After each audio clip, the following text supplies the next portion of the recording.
Peace and blessings to everybody. Now, this is a warning telling you right now that you should know following Christ is a risk to your life. Now, it's going to sound bad saying that God is a risk to your life, but it's true though, because you got to understand what He stands for. Jesus tells us if we don't hate our own father, mother, brother, or sister, or even ourselves, that we cannot be a disciple of His. God tells us not to follow the world, but to follow His ways, follow the truth, because a lover of the world is an enemy to Him. He even tells us to cut off our own right hand if it causes us to sin. Does that sound like something you want to do? Does it sound like that's something you want to give your life to? You want to face death to talk to Christ? Nobody wants to be set apart truthfully and have to be set apart from the ones that they love. But everything that you love is not good for you.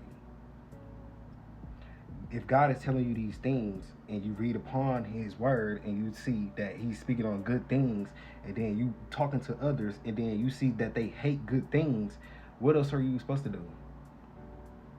This is why He's a risk to your life, but He's a good risk. He's a good take on your life. He's a good change on your life. Because you want better and other people around you don't. So of course they're going to try to persecute you because everybody wants their own free will. We have free will, but everybody wants the freedom of being away from the law. I want to be able to do whatever I want with no consequences.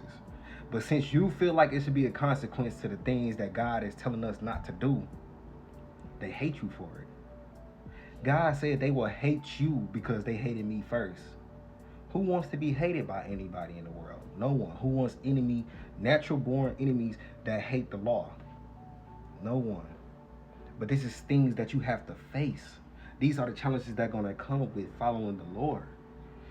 And you will receive your reward in heaven. Now, don't look at this for receiving a reward. Look at this because this is what you really truly want to do.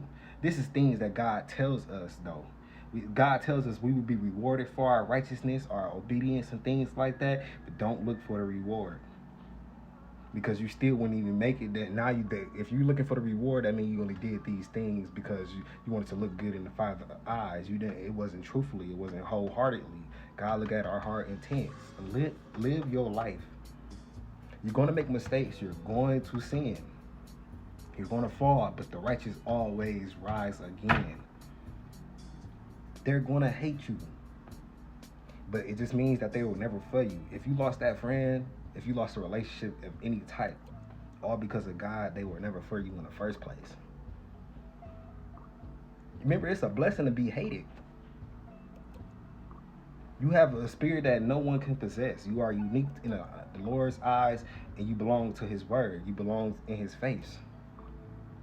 And nobody wants to see that.